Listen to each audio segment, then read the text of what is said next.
Welcome into the center spot, the weekly check-in from your friends over at the Tottenham Depot. We are stoked to be here. Always nice to be able to preview a match, right? We do a lot of reviews and whatnot, but always nice to be able to talk about what's forthcoming. Have my good friend Dakota Booth at Dakota J Booth with me. What's up, Dakota? Enjoying a nice European victory today, Indeed. which we can chat about that pretty briefly before we get to the weekend match. But yeah, it was nice seeing some kids get on the field today to get to stretch their legs a little bit and show what they have to offer, and while also giving some of the first team guys a rest. Yeah, couldn't agree more. It was a bit of a hodgepodge lineup, right? For sure.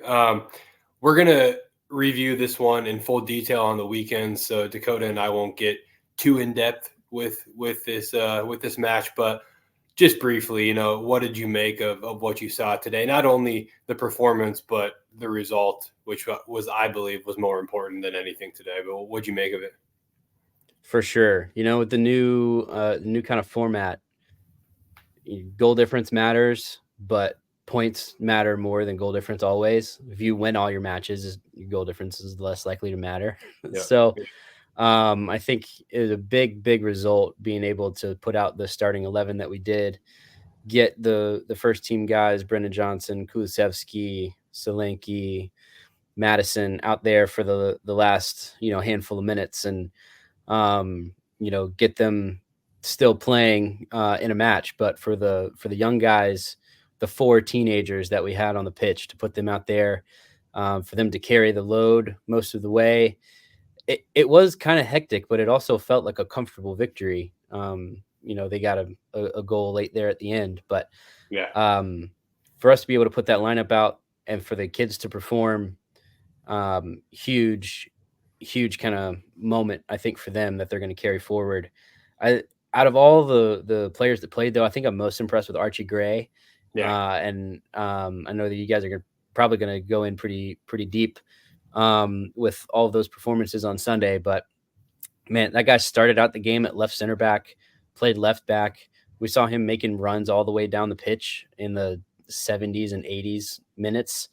For him to be really a Swiss Army knife in that back six, let's say, Yeah. is quite impressive, and is probably honestly the reason that Jed Spence isn't on the European roster at the moment, because we've got Archie Gray to plug into wherever we need him to. So Yeah. Yeah, I agree. I think Archie's going to play every minute of the Europa League. I think that's his competition for sure. I think he'll be used sparingly in the Premier League. It's the jump to the championship from the championship to the Premier League is fairly steep, right? Especially for an 18-year-old. But he looked really good today. Extremely versatile, like you said. When we signed him, reputable names came out of the woodwork and talked about how talented he was. But he's painted as this player that can honestly play anywhere. And I wish I had the credit for this. I don't, and I'll never find it again. But someone in an interview said stick, and this is reputable, right? Somebody said stick Archie Gray at the 10 and he'll figure out how to be, a 15 plus goal scorer. Paraphrasing, but yeah, he's just a really talented, high IQ footballer, and it's very evident. And again, he's 18 years old, so I couldn't agree. I thought Archie was fantastic. Thought Mikey Moore was bright too. Anytime you see Gray, Bergvall, Lancashire, Moore in the starting lineup, I don't want to put Sarr quite in that category because he's got some serious time under his belt when in terms of Premier League minutes. But when you have those four in the starting lineup, always a little bit nervous. And then you consider that you're going away to Budapest, somewhere that's a tough place to travel, somewhere you've really never been as a side, right? So, yeah, for us to go in and get a result was fantastic. Again, we're going to leave most of the meat on the bone for the team over the weekend, but we do want to say well done, Spurs, a game where a result had to be secured. It was secured handily. 5 wins on the bounce, and we keep moving forward. So, yeah, stoked. But let's look at Brighton. That's why we're here, right? big one coming up on the weekend. I know that it could be hyperbole to say big game coming up, but with the momentum that we have, again, 5 wins on the bounce, we're starting to put ourselves in a position to compete for good things in the Premier League. Big 3 points at stake. And Brighton's a good side with a wonderful young manager who has a very high ceiling and is thought of to be someone who could end up at the highest heights of the game at some point in Fabian Herzler. So, yeah, what are your overall prospects going into this match before we start to dissect a little bit more? Yeah, I mean, Brighton are always dangerous. They always have been because of the way that they've kind of built up their, I'll say, organization. They seem to be kind of less reliant on who the head coach is because of pieces that they have put together, Yep. which I think is a really useful and Awesome. smart way to go about building a football club, building a future of a football club, especially. Yep. So yeah, we're kind of comparable on the table. We've got 10 points through 6 games. They've got 9. We mentioned goal difference in the Europa League earlier. That's where we kind of stand out here. We've got a +7. They've got a +2 goal difference. So they do have a couple injuries. João Pedro is, I don't think expected to play, which I think is huge for us. He's been incredible for them. Yeah. So far this season, kind of their main threat up top. Somebody, I wouldn't mind us keeping an eye on if we have to, offload someone like Alejo Veliz and we maybe need someone to supplement a front line. João Pedro, good option there. So not having him not being on the pitch is a boon for us. But we still got to be careful with Brighton because they're gonna come out and play, I think, which, as we've seen, is a risky thing to do against Spurs this season. So if they do come out and play, I hope it's not this kind of back and forth that we've kind of seemed to have with them the last few seasons. But I hope it's something we're able to kind of squash it on pretty early. Away at the American Express Arena, probably going to be raining because it always is in Brighton, right?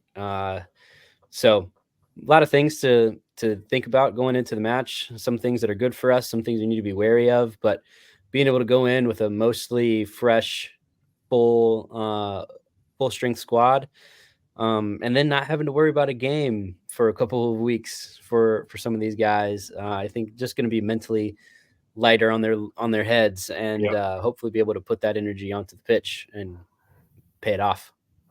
Yeah, all well said. I think the biggest thing that I highlight is that they are going to come out and play. That fills me with confidence, frankly, in quite a lot of it.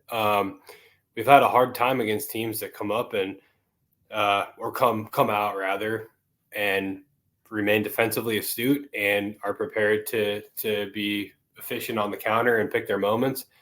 I think some tweaks have allowed us to be more efficient against those types of teams over the past 5 matches, right? So there was a point in time where I said, if you're going to sit back and counter, you're going to beat us. And those days are long gone, right? But I do, again, feel very confident the team is going to play football because we have been absolutely fantastic.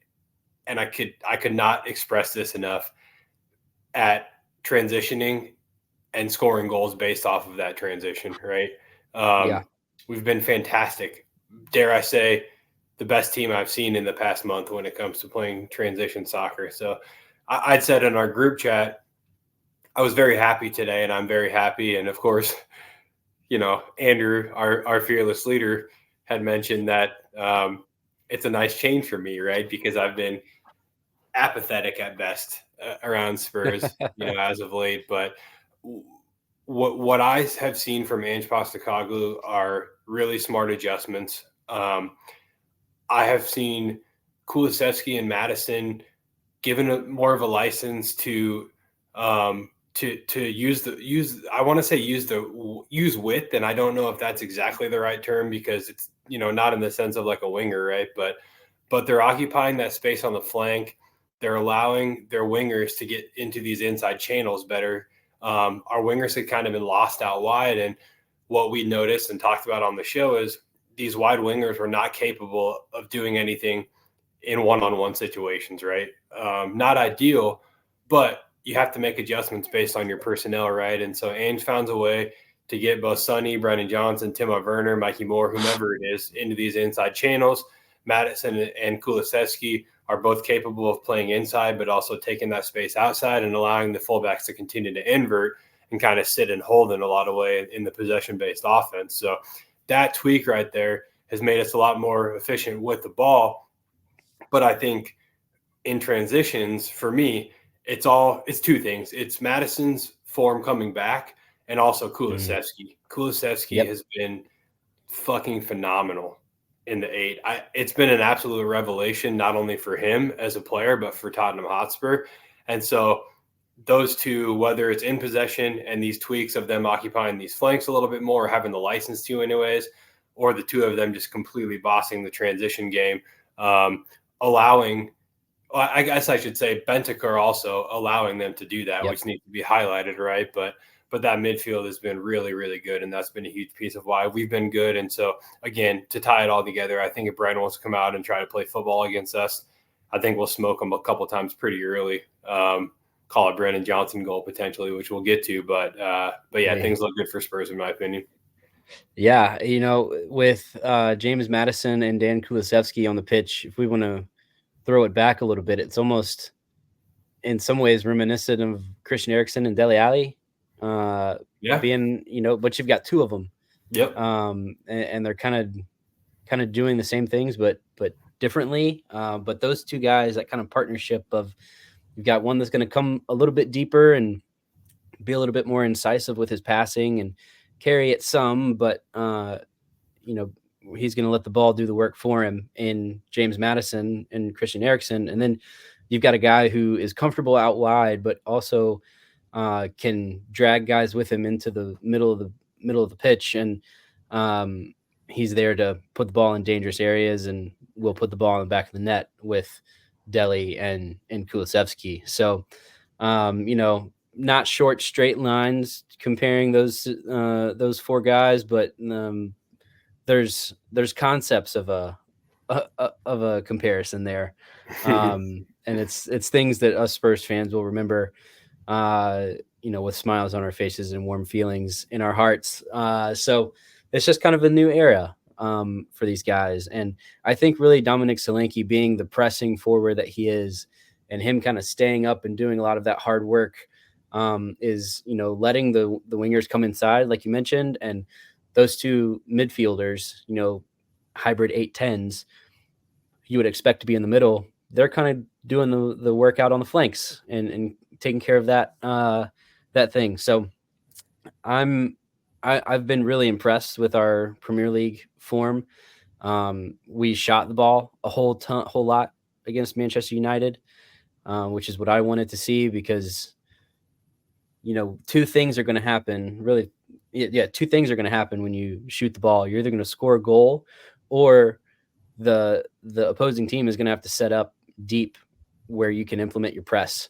And our press has been otherworldly so far this season. So if we can keep shooting the ball and kind of getting a restart of play, either deep in the opponent's half or watching the ball go in the net, both of those things are positive things for Tottenham Hotspur, for this side specifically. And so the more often we can do those things, I think the more games that we're going to keep winning. And like we mentioned, 5 on the bounce wins, but also 5 goals in 5 matches for Brennan Johnson. Yep. He's a man on fire. Yep. He scored with his left foot in the match today, which is something that if he can start to do that consistently, I'm not really sure how you stop Brennan Johnson as a defender. Yeah. So looking forward to more goals from Brennan Johnson. You think he's going to bag one this weekend against Brighton? Easy. That's the easiest bet I'd ever placed, right? Brennan Johnson goal right now. Probably minus 2,000 at this point with the form that he's on. He's been phenomenal. I really expect good things from him. And as we know in football, form comes and goes. He won't be here forever, right? But you ride it as long as you can. I mean, Jamie Vardy scored in 10 or 11 straight matches. Brennan Johnson can do it. So let's go. I'm also really glad you brought up the press. I think I talked a lot about how good we've been in transition, and I talked about the manufacturing, but never the research and development, you could say, behind that success, right? And it's all the press. I mean, the press allows Kulusevski and Madison to be as good as they are in transitions. Dominic Solanke has been incredibly important for this squad. Brandon Johnson, again, we'll continue to say his name quite often as podcasters, right? Fantastic on the press. And even Timo Werner, who's going to get a lot of stick from fans, is very good in the press, right? Probably Sun this weekend. We at least hope so. But if not, I'm even confident in a Timo Werner because that press allows us to do a lot. So the press, I'm glad you brought that up because Dominic Solanke and his band of brothers, right, have been putting teams under immense pressure. It's extremely frustrating for the opponent. Yeah, and so Solanke's getting his reward with an England call up for this international break that we're about to go into. So James Madison left off of the squad list again, which I'm sure he is not happy, but I'm fine with that. Get him some extra rest. Somebody send him to Mallorca, let him get a little tan and some rest, and come back ready to roll and get on that next international break squad sheet. Which, speaking of international break, I think you and I are going to try to get together and give a little preview of this international break, because as we know, Mauricio Pochettino has been hired as the United States men's national team head coach. So they got some friendlies next weekend. So the podcast, I think, was going to take a break, but Scott and I will be here for a little bit midweek next week, giving a little U.S. men's national team Mauricio Pochettino preview of what we think it could look like, which is really exciting. So if these things kind of keep going at Tottenham Hotspur, I think we can reach the heights, maybe even hopefully surpass them that under Ange Postecoglou that we got under Mauricio Pochettino. Yeah, I mean, it was a special time under Poch, but I feel something brewing in similar fashion under Ange. I look at the fact that, again, 5 wins on the bounce, but it's the performances to match those results that is so exciting. And again, I'm always results over performance. I understand as a club that performance is extremely important to us. It's important to me. I'm a Spurs fan, but results matter. But when you can marry the two, I'm a very happy person. So I look at all that. 5 wins on the bounce, but we had 3 performances that maybe could have gotten us wins before these last 5 too. Yeah, I mean, they all coming together. Ange and all the players talked about it in every press conference. Every soundbite you heard was the performances are there. We're doing exactly what we need to do. It's here. We just gotta get over the last little bit of the line, and we're seeing that now. I'm on record in several different places saying that Ange is going to leave Spurs in however many years as the most decorated manager that we've ever had, and I stand by that. And every week that passes, I just have more confidence and belief that that's going to happen.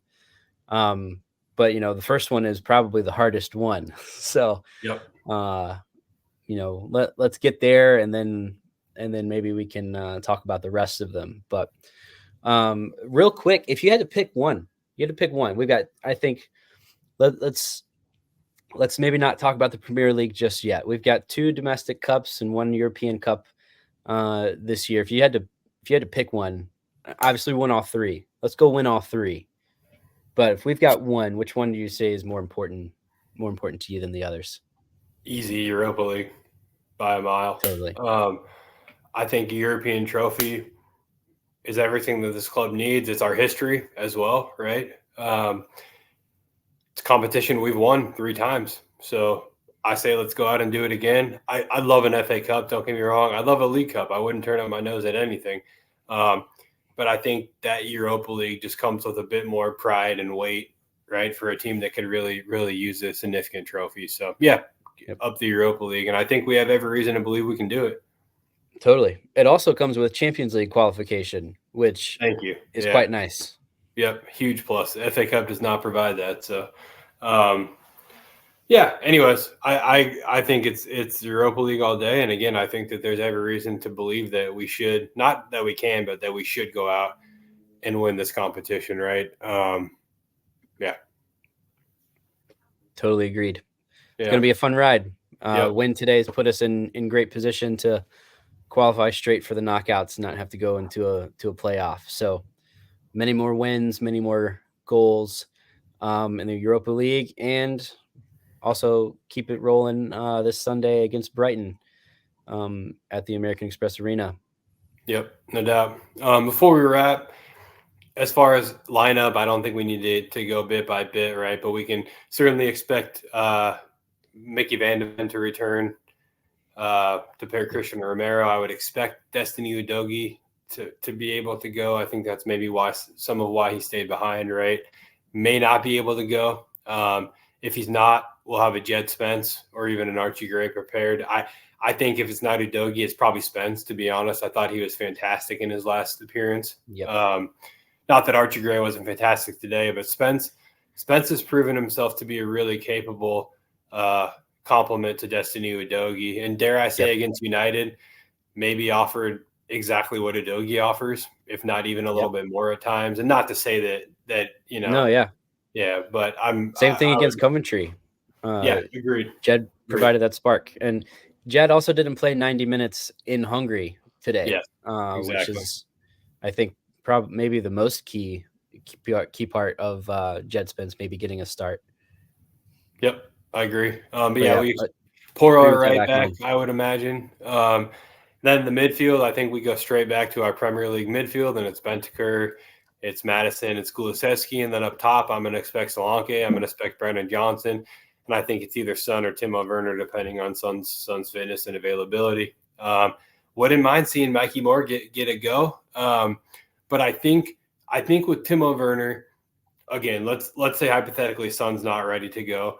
I think even though Timo is struggling in the final third, I want to say the end product, right? I think that's a little over engrossing, but he's not finishing. And so, but I think you can live with that as a manager. If someone's playing within the system and doing their job correctly, and they're just not putting the ball in the back of the net, again, you can live with that, right? You're in the right place. You went through the right paces, the correct function. Timo just needs to score, and things will be just fine for him. I mean, at Leipzig, before he went to Chelsea, he was a man on fire for multiple seasons, right? I believe it was like 40-some goals and 60-some appearances for Leipzig before Chelsea picked him up. So he can bang him in. He just needs to get one. But I think it's kind of maybe in his head a little bit. Probably should have tried to round Onana at the weekend and took it first time. Today he should have took this one first time, but tried to round the keeper. When the first one goes in, I think he'll get it figured out, and maybe he'll bag a handful or so for us, which will be really useful. And I don't think that Timo and Mikey would have played as much as they did today if Ange wasn't confident that Sonny was going to be ready to go. Agreed. On Sunday. So we've got the same lineup, providing that all players are available and fit, which I think is great. I mean, we've got a pretty solidified first team, but also we're feeling pretty good about players that we've got able to come off the bench and do a job, which has not always been the case for Spurs. So squad's coming together. Got a couple more pieces that I think we'd like to see. When Wilson Odegaard gets injured, he's got the patented first year with Spurs injury that for sure apparently a requirement. It must be in the contract or something. So when he's back, I'm going to go ahead and say after the first of the year. There saw a report that he's expected to miss at least 6 more weeks, and then he's going to need, a couple or a few to get ramped back up. So we'll see him for the Europa League knockouts and the after the festive fixtures in the Premier League. And if he's able to provide that same spark that he has been, what another arrow in the quiver for Ange Postecoglou. Yep, and then Yang should join the team sometime in January as well, to add to to the winger depth, right? Richarlison's on the cusp of returning, and I think he's not only complementary to Solanke, but complementary to both wing positions as well. So we'll be back shortly in terms of depth. And that's kind of why I think today was so important, right? We're going to talk about it again on the weekend, but we got through a pinch, we got a result, and we'll look to take our winning run to 6 matches, get to 6 on the bounce, and 3 points, and we keep it rolling. Anything else you want to get off your chest before we call it a wrap? That's it for me.